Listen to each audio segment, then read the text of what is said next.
ginawa kong tula. Magkipagsabayan sa mga makakang magaling sa bansa. 44 sa pang-apat na lapagan. Pastilan, hindi ka man napili, kailangan paggalingan.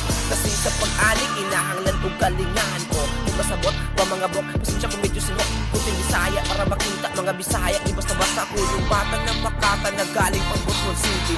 Matagal na tenga sapagkat palagi busy. Susubukan ulit kumetra, magkasakaling gumana at magtingay pa. Mga kuntigong tagahanga, kaya higala ko pasensya. Sa pera nakigala, sapagkat di puro gala. Bagamat di palaging bata, musikang kinahiligan. Hindi ko tinalikuran, silang tabelong sa tabi. At kagabi ba nagkape, aking naaalala kung paano sumaya.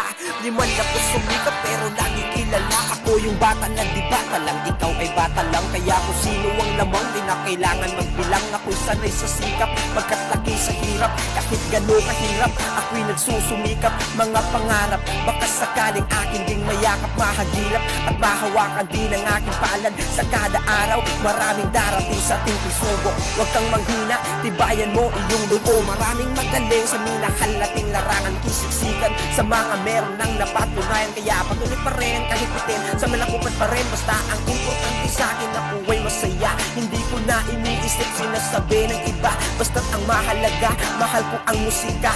Gagawa ng gagawa, maubos man ang tinta. Ako'y patuloy sa pangarap, makasakali na mahanap. Inaasam na tagumpay, ako ang makahawak sa bawat gawa ng mga talata. Tudubira kada buga, baka sakali na makilala. Makakulabo pa mga talam ko mahirap abutin. Singkitin ang bituin, kailangan magsumikap, huwag mong basta tanawin.